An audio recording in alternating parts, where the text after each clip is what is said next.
Today, she had lost to Wuxia, and it was a crushing defeat. With the emperor's evaluation, her path to marrying into the crown prince mansion was completely cut off. Lin Clan quietly held her cold hand to comfort her. How could he not feel shame and resentment in his heart? While they were talking, Shen Yuanqi quietly moved to Wuxia's side and handed over a clean handkerchief. Although Wuxia had met him twice and had a very good impression of him, she was not close enough to accept his personal belongings. She slightly shook her head and refused. Just at this time, Yu Pinyin asked for a wet handkerchief from the shopkeeper. As soon as Wuxia saw her older brother, she threw herself into his arms and rubbed her head full of egg juice on his clothes. She squinted her bright cat eyes and smiled wickedly. Yu Pinyin's expression was helpless, but his eyes were full of deep affection. He carefully cleaned her up little by little and lovingly pinched the tip of her nose. Shen Yuanqi secretly smiled bitterly. He put the handkerchief into his sleeve and retreated to the side.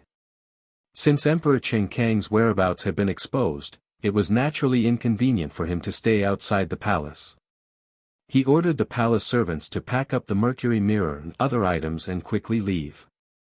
He was worried that the matriarch would be frightened, so he ordered Yu Pinyin to stay behind and comfort her. After the shopkeeper sent this great deity away, he turned around and looked at Wuxia's hair that was covered in egg white. He cautiously said, "Domain chief, if Miss 3 doesn't mind, you can go to the inner room to clean your hair a little."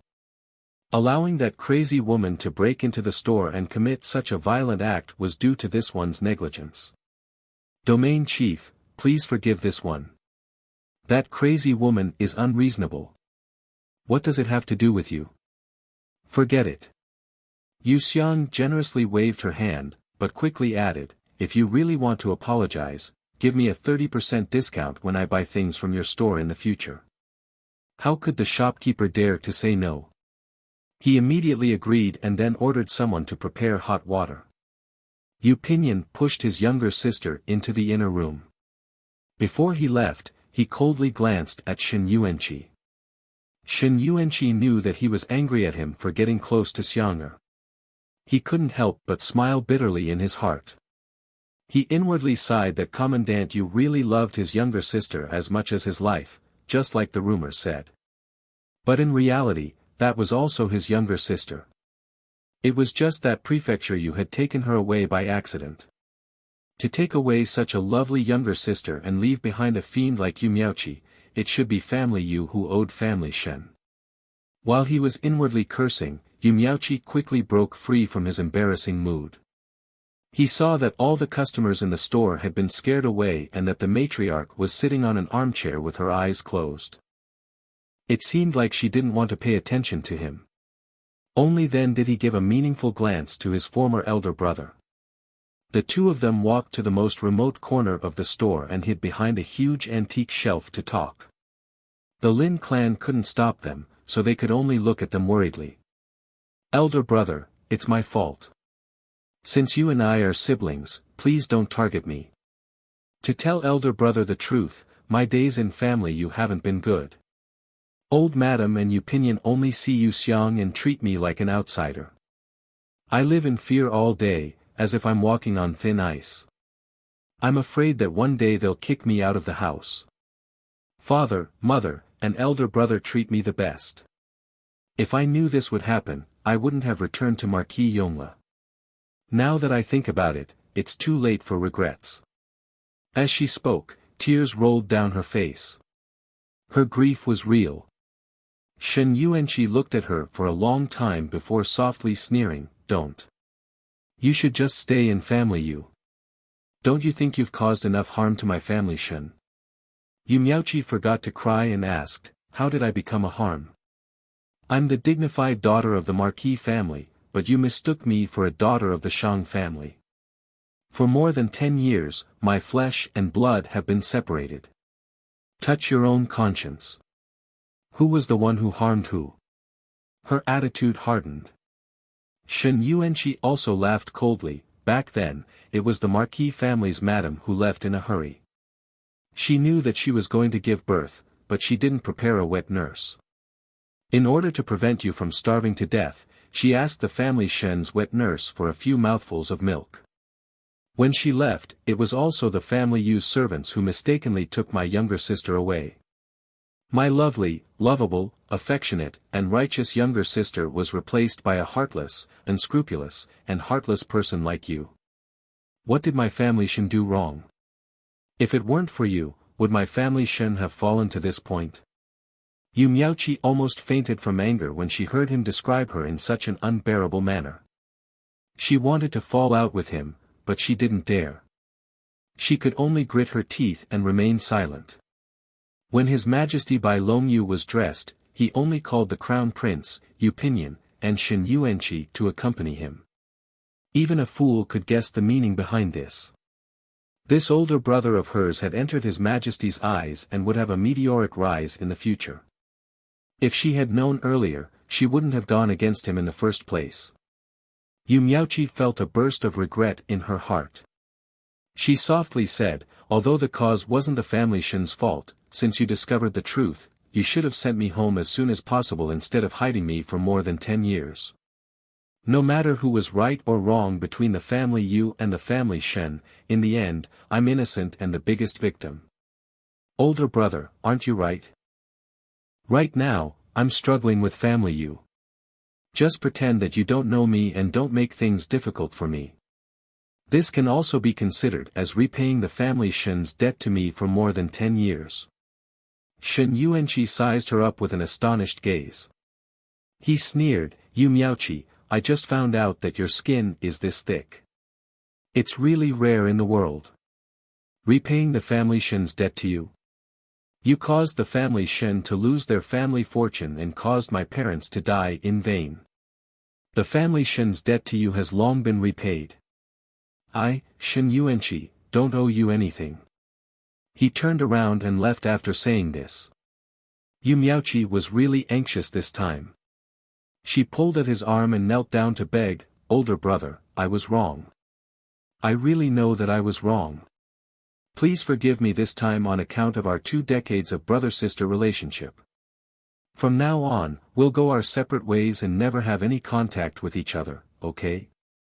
Shen Yuanqi stared at her for a long time before finally compromising, I can pretend that I don't know you, but there's one thing. You can't make a move against Xiang'er. If I find out that you're trying to harm her, I'll definitely ruin your reputation and make you lose everything.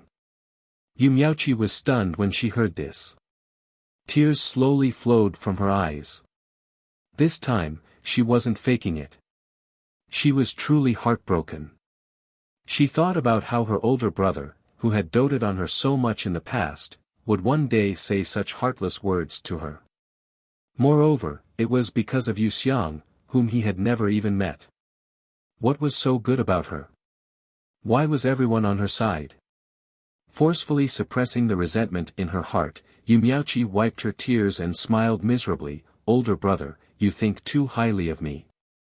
How could I be Yu Xiang's opponent? You also saw what happened today. No one who offended her had a good ending. All the noble ladies in the capital are afraid of her. How could I dare to provoke her? I'm afraid that she'll come to deal with me. If you don't provoke her, how could she provoke you? She's not like you. She's a vicious person. Shen Yuanqi flicked his sleeves and left. Yu Miaoqi's face was distorted beyond recognition. She forcefully dug into the ground to vent the hatred in her heart. She vaguely heard the Lin clan's call. Only then did she slowly get up, tidied up her appearance, and walked out. He didn't do anything to you, right? The Lin clan hurriedly went forward to pull her back. They earnestly advised, don't provoke him in the future. The emperor only called him and Yu Pinyin to accompany him. It's clear how much the emperor favors him. I'm afraid that the rumors that were released the day before didn't even touch his skin. We're just women. No matter how long our hands are, we can't reach the court. Let's just forget about it. Yu Miaoqi gently patted the back of her hand to comfort her, Mother, I know. I've already agreed with him. In the future, we'll go our separate ways and never have any contact with each other. He's someone who keeps his promises. He probably won't retaliate against me. That's good. That's good. The Lin clan heaved a sigh of relief. Then, he immediately said, don't bother with Wuxia. Let's just forget about it. We'll just live our own lives. Why? Even the Lin clan wasn't on her side. Yu Miaoqi's stomach was full of hatred. Look at how powerful she is. I'm afraid that we're not her match. What do we have to fight her? The old ancestor and Yu Pinyin protect her like they're protecting their own eyes. When they see us, they immediately put aside their pride and ignore us. She's also a powerful character. Not to mention scheming, just her mouth alone can kill people. If she's angered, based on her fiery temper, I'm afraid that she'll even poke a hole in the sky. If she pokes a hole in the sky, Yu Pinyin will help her. Who will help us? Let's just forget about it. How could Wuxia not understand the meaning behind his words? He quickly shook his head and said, Jiao Jiao's mother is celebrating her birthday, and she invited me to a banquet. Brother, don't worry. I'll only stay in the inner courtyard and won't go anywhere. I won't see any other men. As she explained, she covered her face, afraid that her brother would remove the foundation she had just put on. Only then did Yu Pinyin take over the brush. He carefully painted her light but stylish eyebrows. After he finished painting, he pinched her chin and looked at her for a moment. Then, he leaned over and looked at the mercury mirror with her. Two similar faces were reflected in the mirror. One was bright and beautiful, and the other was handsome beyond compare. Wuxia was stunned. She held her chin and sighed, brother, we look so alike. Could this be the legendary husband and wife look-alike? Yu Pinyin was obviously pleased by her. He chuckled and kissed her forehead. His mouth was filled with the fragrance of lotus flowers. Then, he dipped it in a little rouge and gently smeared it on her cheeks. His movements were skillful and his drawing was exquisite. It was obvious that this wasn't the first time he had dressed his sister up. After applying the blush, he picked a light pink lipstick and slowly applied it to his sister's soft lips. There was still a little lipstick left on his fingertips. He was about to use a handkerchief to wipe it off, but Wuxia took it into her mouth first. She used her little tongue to suck away the sweet lipstick mixed with peach blossom petals and beeswax. She narrowed her eyes and savored the taste. A wisp of flame flowed from his fingertips to his lower abdomen. Yu Pinyin's dark eyes shot out an ominous glint, but he quickly restrained it. His Adam's apple bobbed up and down. If not for the fact that she hadn't made it clear, he would have eaten the little girl alive. Lulu covered her face and turned away. She couldn't bear to watch. She couldn't blame Master Ho for being tempted. She could only blame her master for being too seductive. After Wuxia finished her lipstick, she giggled and opened her makeup box. She said heartlessly, brother, help me pick a flower. Yu Pinyin licked away the saliva left on his sister's fingertips. Then, he bent over to pick a flower. It took Wuxia a full 2 hours to dress up. When she arrived at the door, she discovered that the Lin clan and Yu Miaoqi were waiting in front of the carriage. The Lin clan had originally planned to hold a grand banquet to introduce their daughter to the various mistresses and young ladies. However, the matriarch had vetoed the idea. In order for her daughter to gain a foothold in the capital, she had no choice but to shamelessly cling on to Wuxia. Without social interaction, her daughter's paths were cut off. There was nothing she could do. Wuxia didn't say anything. One was Fan Jiaojiao, and the other was the 9th princess. However, they were both people who couldn't be offended. The noble ladies looked down on Wuxia on the surface, but in reality, which one of them wasn't jealous of her? She did indeed have a broken leg and was a cripple, but she lived more comfortably and freely than anyone else.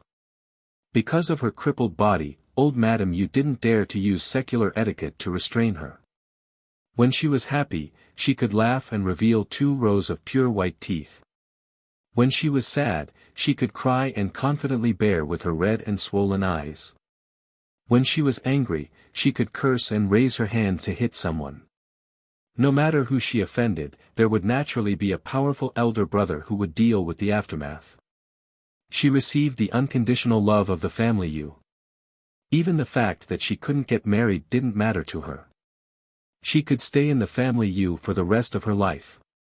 How could the noble ladies who were bound by the secular etiquette not be jealous when they saw the list of complaints? Over time, these people developed a common hatred for a common enemy. Whenever Yu Xiang appeared, they would definitely work together to isolate her. Because of this, Chang Yafu, who had been destroyed by her, was now very popular. Wherever she went, many people would surround her and comfort her with kind words. Then, they would cast reproachful gazes at Yu Xiang. Yu Miaoqi only hesitated for a moment before walking towards Chang Yafu. She held her pale and cold fingertips and said softly, "Older sister Fu, are you all right? About Xianger. I'm really sorry." She wanted to say something but stopped. Her awkward expression was full of pity and sympathy. This made the noble ladies even more certain that Yu Xiang was abusing her power to bully others. Chang Yafu was about to leave when she saw her coming, but when she heard this, she immediately stopped and shook her head with a bitter smile. A moment later, she shook her head again, as if she had 1,000 grievances but didn't dare to voice them out. Someone sneered, "Miaoqi, you're born of the same mother. Why are you so well educated and gentle, while your sister is arrogant, despotic, and has a perverse temperament? Old madam, you also said that you lack discipline and that you're old and dim-sighted." Yu Miaoqi repeatedly waved her hand, her expression bitter. Everyone guessed that she had been bullied by Yu Xiang in Prefecture Yu. They couldn't help but sympathize with her and hurriedly surrounded her to comfort her. As they spoke, Fan Jiaojiao pushed Yu Xiang closer. Chang Yafu's face was deathly pale. She lifted her feet to leave, but the third miss of Duke Xingguofu pulled her back. "Why are you leaving? You're not the one who's shameful. The more you're afraid of some people, the more they'll bully you. You should really teach her a lesson." "Oh, then how do you think we should teach her a lesson?" Yu Xiang raised her eyebrows and asked while brandishing her horsewhip. She couldn't beat Yu Xiang in a fight, and she couldn't beat Yu Xiang in a verbal fight. If she was angered, she could ruin Lady Fan's birthday banquet. Afterwards, Yu Pinyin would have to find her at Duke Xingguofu to settle the score. The third miss was immediately speechless. She stammered and her face flushed red. Chang Yafu hurriedly lowered her head and went forward to apologize. The noble ladies couldn't bear to see her like this. They pulled her behind them and steeled themselves to reprimand her. "Yu Xiang, this isn't family Yu. Don't cause trouble. Haven't you harmed full enough? What else do you want? The heavens are watching. Be careful of retribution. You're not welcome here. Hurry up and leave." Chapter 91. Yu Xiang's temper wasn't good to begin with. Chang Yafu's plotting against Yu Pinyin had already touched her bottom line. After the incident, he even used her as a stepping stone to clear his name by smearing her name. He was truly despicable and shameless. Yu Xiang had never been one to swallow the humiliation of being plotted against. Her principle was, "If you respect me, I'll respect you tenfold. If you step on me, I'll stomp you to death." She shouted at the group of people who were walking away, "Chang Yafu, if you had obediently annulled the engagement, the matter between us would have been settled. Now that you insist on making things difficult for me, you can't blame me for being ruthless." Chang Yafu's figure swayed and he almost fell. Fortunately, the people next to him supported him. One of them angrily turned around and roared in a low voice, "Yu Xiang, that's enough. Don't push me too far. Don't push me too far. Your relationship is quite good. Birds of a feather flock together. I'll kindly give you a piece of advice, stay away from her. Be careful of ruining your reputation. After Yu Xiang finished shouting, she pointed at Yu Miaoqi, who was hidden in the corridor. You too. You clearly know what kind of person she is, yet you still went up to comfort her. What are you trying to do? Could it be that you think her actions are worthy of emulating? You've been cultivating in Shuiyuan nunnery for 14 years. Where did your cultivation go? You don't even know what shame is. Chang Yafu had already run towards the side hall. When he found Duke Jinggua's wife, he hid behind her and trembled. Yu Miaoqi lowered her head and didn't say a word. However, she had a bad feeling in her heart.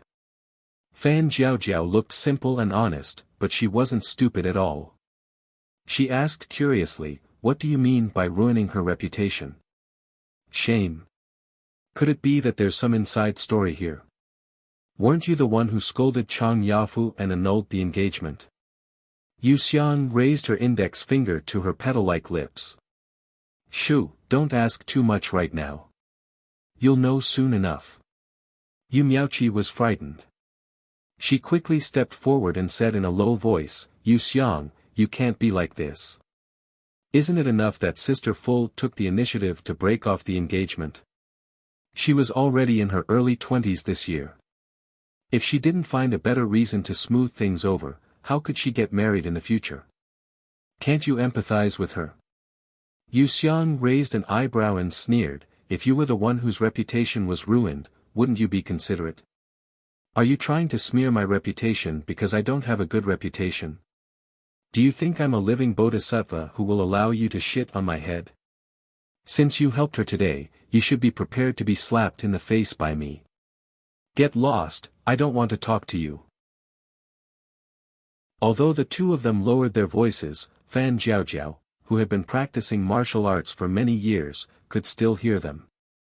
She immediately pushed Yu Miaoqi aside and snorted coldly, "Get lost, get lost. Another unscrupulous bitch. Xiang, let's go play by ourselves. Don't bother with them. Let's go play Tiehu. One arrow costs 100 taels of silver. Do you want to do it?" Yu Xiang rubbed her hands. Fan Jiaojiao pushed away Tao Hong and Lu Lu, who wanted to push the wheelchair, and anxiously said, "Do it, why wouldn't I do it? Wait a moment, I'll call my younger brother and sister over. Let's work together to win their money." As she spoke, she anxiously pushed the wheelchair away. Tao Hong and Lu Lu had no choice but to follow. Yu Miaoqi froze for a moment. She turned around and hurried towards the side hall.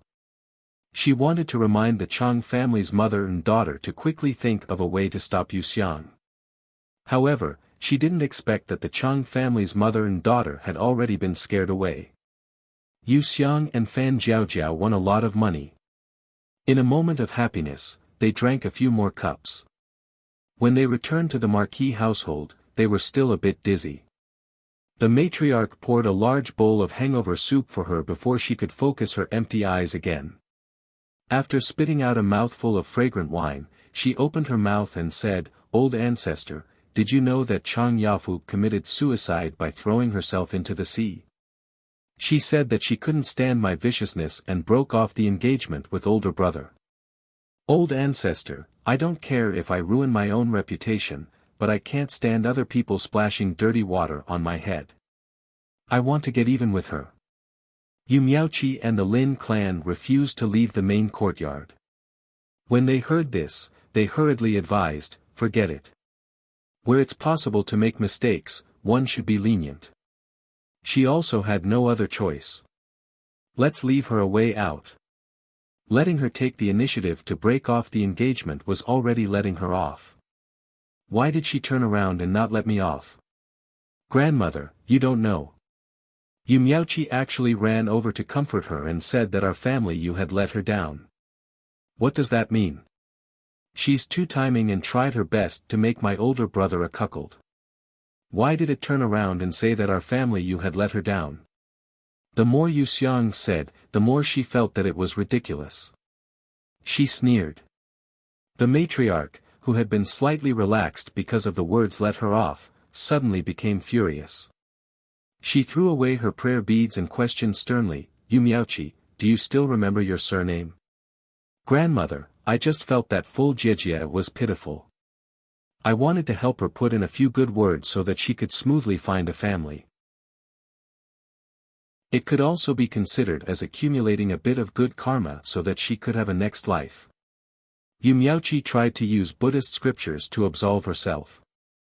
"You mean to say that letting her break off the engagement is harming a bit of good karma?" Older brother married her and became a cuckold for the rest of his life.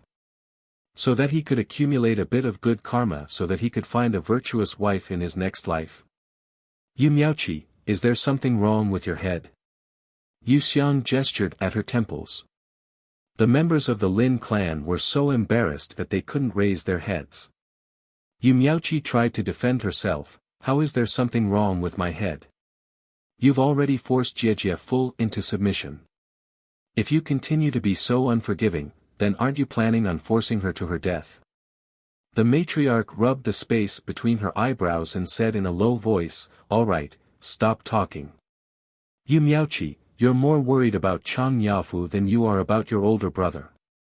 In the end, you were raised outside and don't think of yourself as a family member.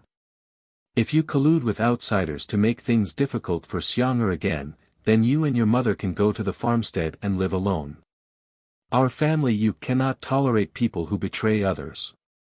After she finished speaking, she glanced at her fuming granddaughter and waved her hand helplessly. "How do you want to settle the score with Chang Yafu? Just based on your terrible reputation, if you tell the truth, people will think that you're deliberately slandering him. Who would believe you? If you say too much and he tries to kill himself again, then you won't be able to wash your hands clean." The Chang clan's actions were truly disgusting. They took advantage of the fact that Yu Xiang's bad reputation was spreading far and wide and pushed all the blame onto her.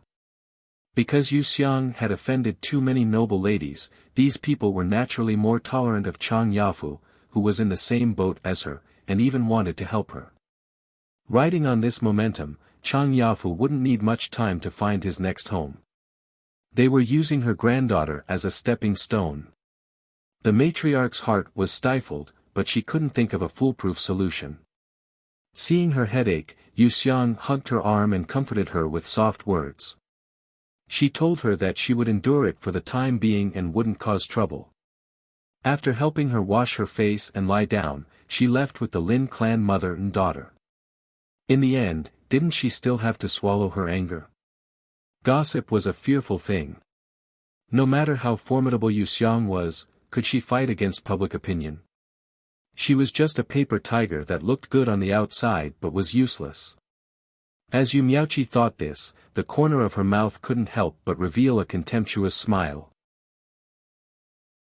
The three of them walked to the intersection and were about to part ways when they heard Yu Xiang's gentle voice call out, "Older sister, do you want to come play in my courtyard?" Yu Miaoqi hesitated. "What? Are you afraid of me?" Yu Xiang raised one of her eyebrows. Her originally gorgeous face carried an air of arrogance. For some reason, Yu Miaoqi felt that she was a head shorter than her and immediately smiled. "How could I be? Then let's go." The Lin clan tugged on her sleeve and shook her head slightly. "Older sister, how old are you? You don't even know how to walk after leaving your mother. I'm not a tiger, do you think I'll eat you?" Yu Xiang covered her mouth and chuckled. Yu Miaoqi pushed the Lin clan aside and followed behind her with the two maidservants. As soon as the group walked into the small courtyard that resembled a peach blossom garden, Yu Xiang had someone close the courtyard door. She pulled Yu Miaoqi's belt and pulled her to kneel on the ground. With one hand holding her arms behind her back and the other pinching a thin layer of skin on her face, Yu Xiang smiled eerily.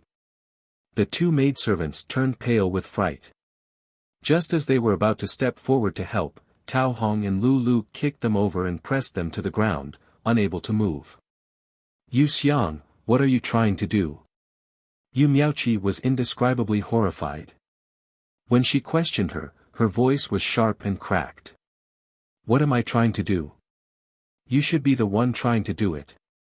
Today, you took the initiative to comfort Chang Yafu just to confirm the rumor that I bullied her, right? With such a powerful sister-in-law, which daughter would dare to marry into the Marquis family? Right now, the old ancestor hasn't woken up yet. Once she figures it out, she'll definitely send me out to make room for the new sister-in-law. Can't you see me living well? When did I ever provoke you? The fingers pinching her face tightened, causing Yu Miaoqi to gasp in pain. However, she couldn't voice out her hatred and could only glare at her with red eyes.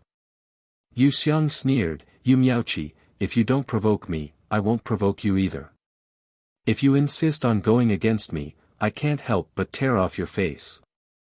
As she spoke, she fiercely pulled at the skin on her fingertips. Please don't pinch me anymore. I was wrong. I was jealous that you were doted on by the old ancestor and big brother. That's why I always went against you.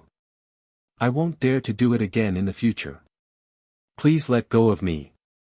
If you let me go, I'll definitely behave myself in the future. When I see you, I'll automatically take a detour. Is that okay? Is that okay? A sharp pain told Yu Miaoqi that her cheek had been pinched by Yu Xiang. If she didn't apply medicine in time, it might leave a scar. If that was the case, what else could she do in this life? This person wasn't some noble young lady. She was fiercer than a bandit and more evil than an evil spirit. If she was provoked, she could do all sorts of crazy things. Yu Miaoqi was really scared this time. She sobbed bitterly. Her tears soaked into the wound and brought an even sharper pain. She was so scared that she was out of her wits and lost her composure. Looking at this battered and exhausted face, Yu Xiang finally felt better. She let go of her arm and face and pushed her away. Then she took out a handkerchief and slowly wiped her fingertips. She softly said, "That's right. After all, we're sisters from the same mother. Why make things difficult for each other? If you're obedient, I definitely won't touch you." Alright, alright. Why are you crying? How big of a deal is it? She threw away the handkerchief and waved at Tao Hong, who was sitting on Bao Xing's back. Go. Bring me the amethyst bruise dissolving ointment from my dowry.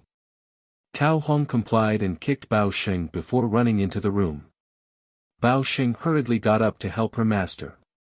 She sobbed, "Third, Miss 3, you're too much. Look at how you pinched our Miss face. If Master Ho and the old lady ask." Yu Xiang carelessly interrupted her. "That's enough. There's no need for brother or the old lady to ask. If you feel wronged, you can go and complain to them. Go, go. Take the medicine." Tao Hong hurriedly ran out and stuffed the medicine bottle into Bao Xing's hand.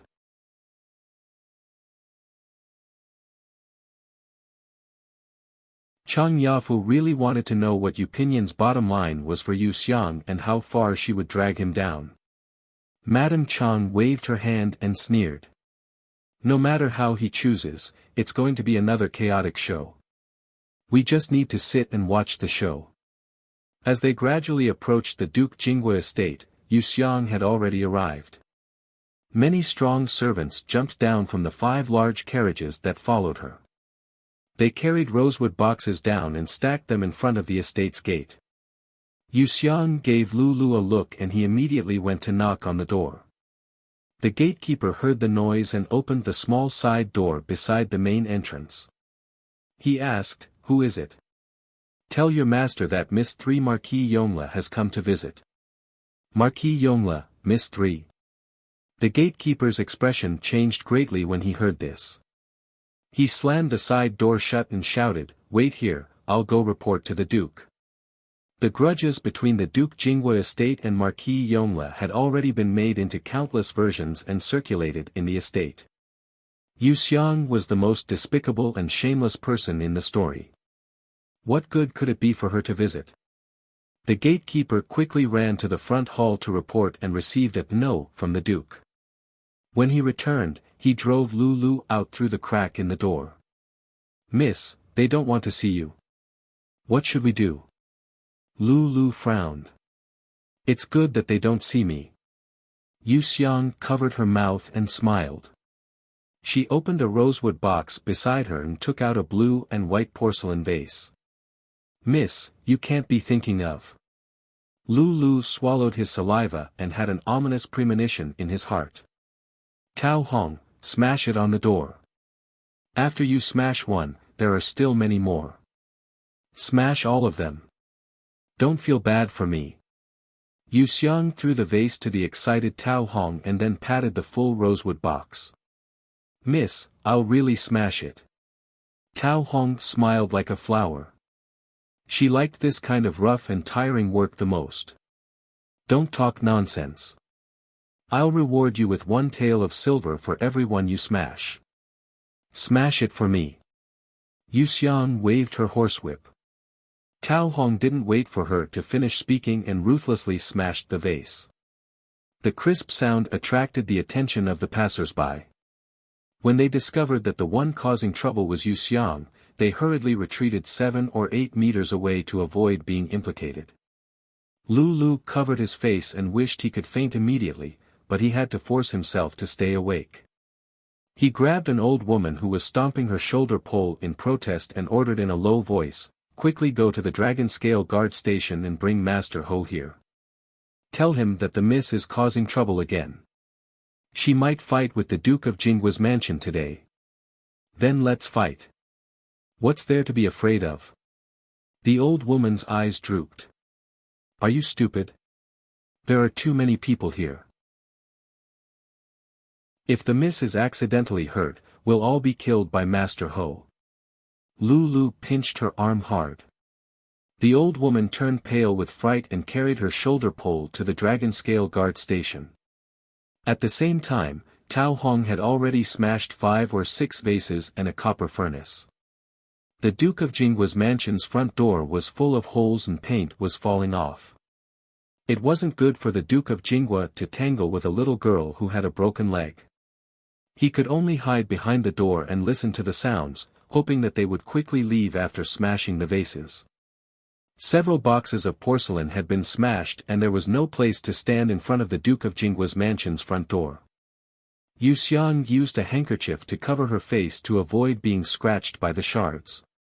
When she saw Tao Hong shake his head at her, she shouted loudly, "Chang Yafu, listen to me carefully. You're the one who's disorderly and unrestrained, so don't blame me for breaking off the engagement. What's wrong with you? Stripping and shaking your butt at the slightest provocation. What's wrong with you? The red mole on your left breast is about to blind me. Today, I didn't expose you because I was being polite. You should know when to stop. Don't think of using me as a stepping stone. I'll smash all of the gifts you return to avoid dirtying my, Marquis Yongla's, place." After she finished speaking, she waved her sleeves at the servants, "Let's go." Everyone lifted up the empty mahogany boxes and turned around in a grandiose manner. Before boarding the carriage, Yu Xiang suddenly turned around and added, "Chang Yafu, from now on, wear more clothes when you go out.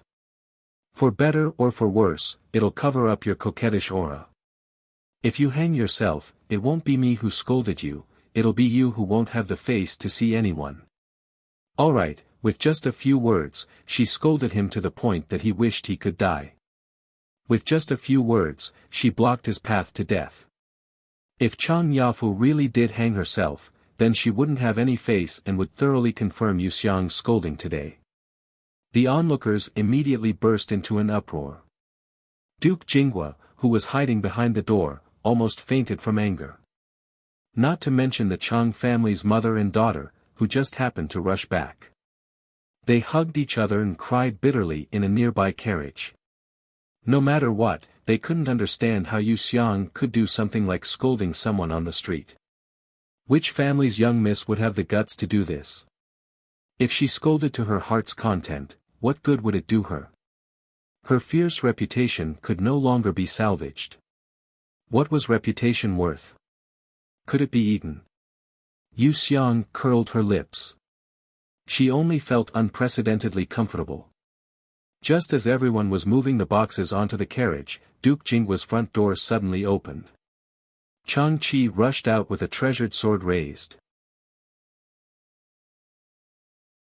Then, he waved his sleeves and strode away.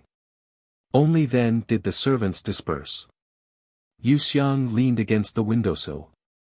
She saw that Duke Jingguo was so scared that his soul had left his body. Large drops of cold sweat flowed down his face. When her brother got into the carriage, she hurriedly asked, "What did you say to him? Look at how scared he is." Yu Pinyin hugged her and placed her on his lap. He said in a low voice, "It's nothing. It's just that a few of his and Su Mao's secret letters fell into my hands. This matter can be big or small. It all depends on my mood." "Then are you in a good mood?" Yu Xiang giggled as she stroked the stubble on his chin. "You were almost stabbed by Chang Chi. Do you think I'm in a good mood?" Yu Pinyin's face immediately turned green. Yu Xiang didn't dare to utter a word. She turned her head and obediently nestled in his arms. The two of them didn't speak for the rest of the journey. When they arrived at the small courtyard in the west wing, Yu Pinyin carried her to the soft couch. Only then did he warn her, "Before your hairpin ceremony, you'd better stay at home obediently. You're not allowed to go anywhere." He pointed at Lulu. "Keep a close eye on your master. If this marquis finds out that you took her out to cause trouble, you'll be flogged 50 times before being driven out."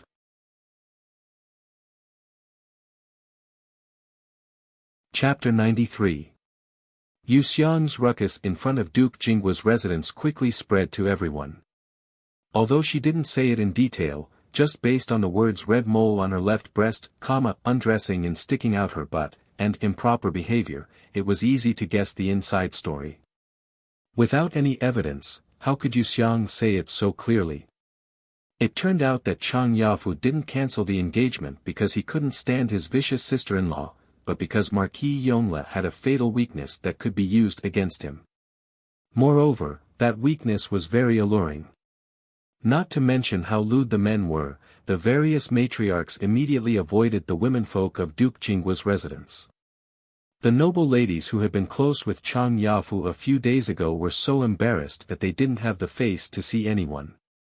When they thought of how Yu Miaoqi had taken the initiative to come and comfort Chang Yafu on the day of Madame Chang's birthday banquet, their lungs were about to explode from anger. Yu Miaoqi had colluded with Chang Yafu to mislead them, so as to confirm the rumors that the Chang family had spread to smear Yu Xiang's name and restore Chang Yafu's reputation. What kind of person was Yu Miaoqi?